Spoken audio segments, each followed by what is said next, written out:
Have you ever heard of someone walking on water without any special tools? Have you ever wondered if the legendary powers attributed to great monks are real? Or are they just stories passed down with reverence and embellishment? Welcome back to the channel where we dig into the spiritual, the profound, and the mystical, not to glorify, but to understand. Today, we are diving into the extraordinary accounts of Master Zuyan, a monk revered not just for his wisdom, but for miraculous stories that defy the physical world. Did he really walk on water? Did rocks really soften beneath him? And if so, what lies beneath these mysteries? Let's begin by considering what people call miracles. In our world, miracles are often assumed to be impossible phenomena, walking on water, levitating, transforming objects. But in the world of spiritual cultivation, particularly within the depths of Buddhist practice, miracles are not the goal. They are side effects.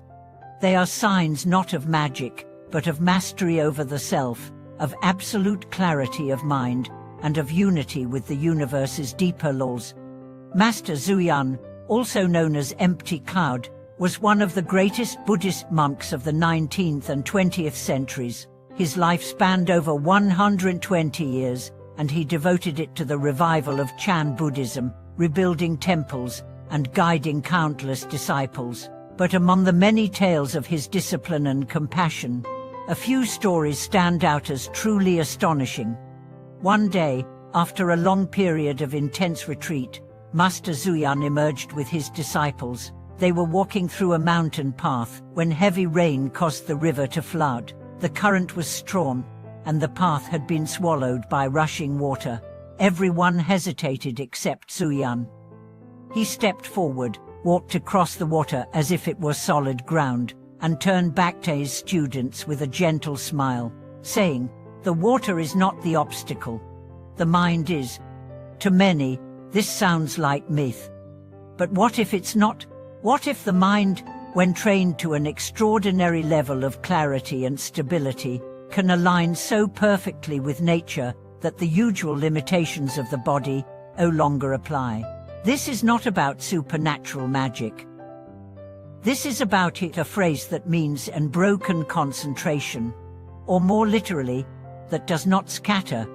Let's break this down. Most of us live fragmented lives. We are distracted, scattered, emotionally reactive.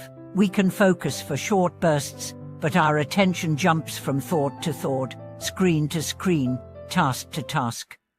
Even when we meditate or pray, it's often for brief moments before our mind drifts off again. Our spiritual practice is easily scattered. But Master Zuyan lived in a state of constant awareness. Whether sitting, walking, eating, or sleeping, his mind was anchored in the present. That level of mental unity creates immense inner power, not the kind of power that dominates others, but the kind that merges with the world. In such a state, the ordinary boundaries between body and environment become fluid. What we called walking on water, in such a case, the natural outcome of a mind so pure and focused that its interaction with the world no longer conforms to normal limitations. Another story tells of Master Zuyan sitting on a rock during meditation. After several hours, when he stood up, the disciples found the stone underneath him had become soft and sunken. Again, this sounds fantastical. But let's look deeper. What kind of presence, what kind of tranquility, what kind of spiritual pressure must a person emit to affect even the hardness of stone? Science might dismiss it, but history is filled with stories of highly realized beings altering their physical surroundings through sheer mental and energetic concentration.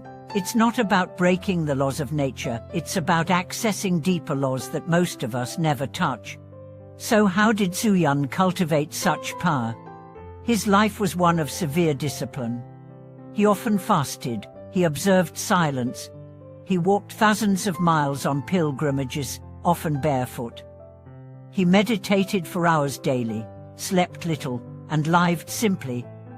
In cold winters, he would kneel on snow for hours to pay respect to the Buddhas, He performed full-body prostrations for miles as a form of repentance and devotion.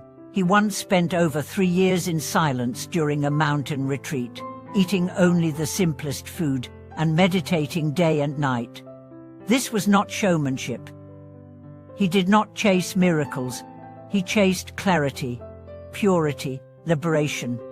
And therein lies the lesson for us. These feats, walking on water, softening stone, are not goals for us to imitate or desire. They are signs of what the human spirit is capable of when it is no longer entangled by delusion, ego, and craving. Most of us want quick results. We want peace, but we are not willing to meditate an hour a day. We want freedom, but we don't want to give up pleasures. We want clarity, but we are unwilling to put down our distractions. The stories of Master Zuyan challenge us. They say, if you truly want to awaken, it requires everything: your time, your heart, your breath, your silence. But here's the hope. You don't need to walk on water to live a miraculous life. You don't need to bend stones to transform the world around you. What you need is consistency, stillness, compassion, a willingness to face yourself every day and not turn away. Start small. Try not speaking unnecessarily for a day. Observe your thoughts without judgment. Sit quietly each morning for 15 minutes. Practice gratitude. Choose one negative habit to let go of, one virtue to cultivate. Then repeat. Over time, something will change. Not externally, but internally. Your reactions will soften. Your presence will deepen. People will feel calm around you. You will feel closer to reality. That is the real miracle. Master Zuyan's life reminds us that the limits we think are real may only be illusions of an untamed mind. He never claimed powers. He never advertised miracles. He simply lived so purely that miracles followed naturally.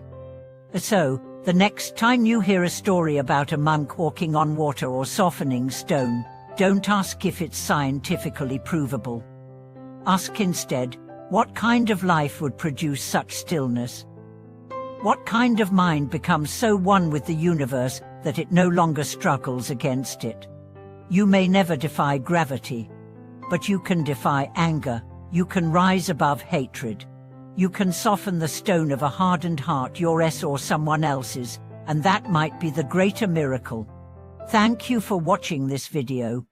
If the story of Master Zuyan inspired you, or if you've had moments of spiritual clarity yourself, share your experience in the comments. Let's grow together.